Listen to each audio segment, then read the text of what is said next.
2/1 இந்த original size பார்த்தோம்னாக்கா இன்ச்சில் போயிட்டு வச்சுக்கணும். அது அடுத்தது சைஸ் வந்து A4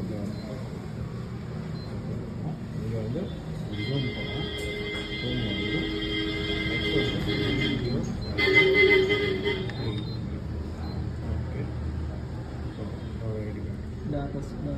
டார்க்னஸ் வந்து பாயிண்ட் ஃபேவரட்டில் போய்ட்டு M2 ரீநேம் பண்ணுறேன். ஆதார்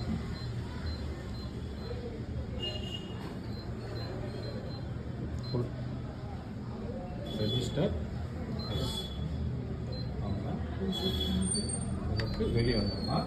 இப்போ நீங்கள் போகும்போது ஃபேவரட் போய்ட்டு ஆதார் ஃபுல் டச் பண்ணி ஓகே கொடுத்து எஸ் போட்டிங்கனாக்கா அந்த ரீசெட் தான். ஆமாம் எல்லாம் எது எதாவது ரீசெட் கொடுத்தோம். இப்போ என்ன பண்ணாலும் ஆதார் கார்டு இந்த கார்னரில் ஃபுல் வைக்கணும். ஓகே நெக்ஸ்ட்டு ஸ்டார்ட்டு ஸ்கேன் ஆகிட்ட உடனே நெக்ஸ்ட் ஸ்கேனுக்கு இது பண்ண ஸ்டார்ட் காப்பின்னு வந்து அந்த ஒரு சைடு வரைக்கும் வரும். ஆமாம் இப்போ ரெண்டாவது ஸ்கேனுக்கு வச்சுட்டு ஸ்டார்ட். இப்போ ஸ்கேன் ஆகிடுச்சு. ஸ்கேன் ஆகிட்டுனா இங்கே முடிஞ்சிடும். பேஜஸ் 2 ஷீட் 1 ஸ்டார்ட் கொடுத்தா ஃப்ரண்ட் வெளியே வரும். இந்த மாதிரி நீங்கள் ஒரு பேப்பர்னால் ஒரு 10 பேப்பர் கூட ஒரு 100 பேப்பர் கூட காப்பீஸ் நம்ம இங்கே கவுண்டிங் ஆதார் ஃபுல் கார்டு. ஆக்சுவலாக இந்த மிஷினில் இந்த ஆப்ஷன்லாம் இருக்குது.